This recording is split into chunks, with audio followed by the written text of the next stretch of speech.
In 1975, Marvel held its own comic convention, MarvelCon, and it was announced that the original artist of many of the greats, Steve Ditko, would be returning from DC because he fled there ages ago. But this year also saw the release of the Uncanny X-Men. After X-Men had gone into massive decline over the past 2 years, it was basically old stories repeated. Well, they introduced new characters and the greats, Wolverine, Storm, Nightcrawler, and Colossus, which meant that now we have the whole mutants that everyone knows nearly. There's a few more, but they come later and they're not going to be discussed in this video. In 1976, they created their first UK-based superhero, Captain Britain, in Excalibur, I think it was, but he appears in Excalibur. That's the kind of X-Men team of the UK. I don't know much about Captain Britain, just that he's British. During the 80s, we saw the first of Marvel's cross-continuity stories, where all different story comic books, Fantastic Four, X-Men, all would have have all their comic books related to one sort of overall storyline, which I think was the Secret Wars was the first one, but I could be wrong. But it was around this. In 1986, Marvel released the ultimately failed Marvel New Universe title, which saw the introduction of an entirely new universe created. It wasn't that much of a success. I mean, this one is Kickers Inc. number 2. I have number 1 at home. Yeah, they're such a success. They were relatively cheap. In fact, they were 2 for 99p, so yeah. They weren't a good line, and there's always reprints of them every few years. And I don't know what happens, and this one stars like a blue-suited... Well, that's weird. Is that costume right? I don't know if you can see, but he is wearing blue with a white thing. Everyone else is wearing a blue jumpsuit with white. Why would you do that? I know you want to be known as the leader, but I mean, come on. Anyway, yes, this series ultimately failed and sucked. Then we roll around to the 1990s, where everything looked like... I can do another visual. Where everyone looked like this. Or this.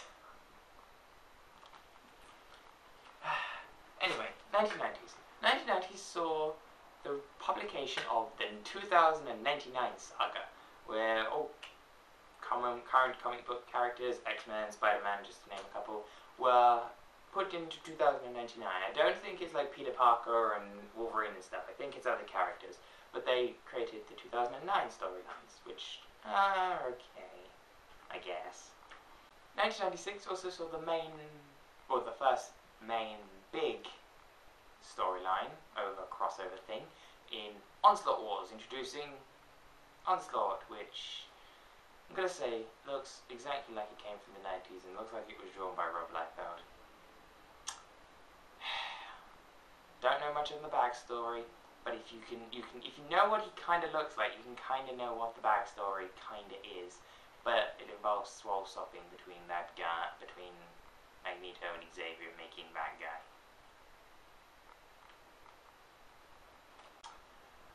1998 saw Marvel Knights, storylines which were much darker and grittier and almost Batman-esque in their darkness, of like Daredevil and the Humans and Black Panther storylines. Again, I don't know much about Marvel Knights. I've heard of it, but I don't know much about it. I'd have to Google it. I can't be bothered. And it's 2000 or 2001, somewhere around there.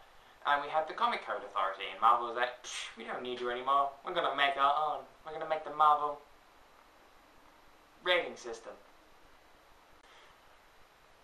This also saw the introduction of one of the most famous alternate universe titles, the Ultimate Universe, which basically rebooted the continuity from the original universe. So there's normal continuity, which is at 616, and the Ultimate Universe, which they restarted the continuity, because there was so much of it by the time, like 40 years worth, that to bring in new fans, they thought, rather than restarting with our current line, we'll create a new line, and have that as restarted. It was good in the beginning, and it went into decline, and there was some weird storylines. Lots of characters had died. Yeah, and a cannibal.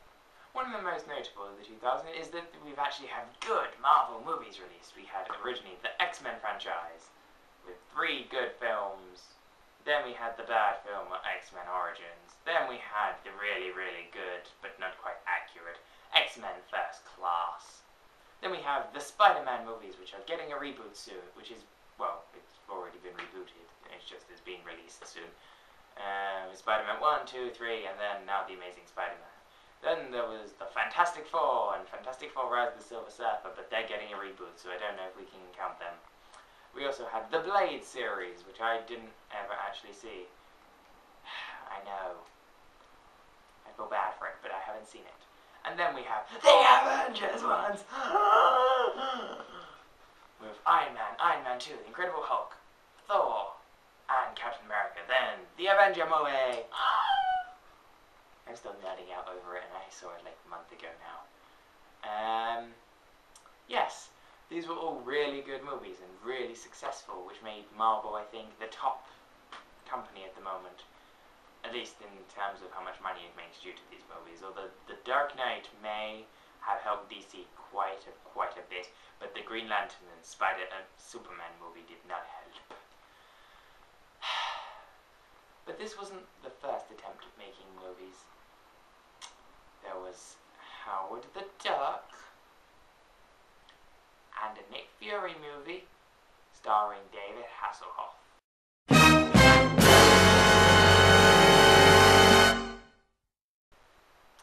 On 2009, Disney bought Marvel for about $4 billion. Let me just say that again. $4 billion. Yeah. And then they said to everybody that owns a share, we will give you $30 and your share price will be increased. And we'll give you, yes, for every Marvel share you have, it converts to a Disney share, and you get $30 and something extra on your share or something. I don't know how shares work, but I wish I had some before. I got $30. So that was a brief look at the history of Marvel. Again, it was more looking at the origins of some of the more famous characters. I could have gone on, listed every single main character. I could have just started with my Marvel poster and gone, okay, he was introduced here, he was introduced here, he was introduced here. And you could have gone through the villains. But I didn't, and there's a reason for that. Because, my dear, I want to do a series.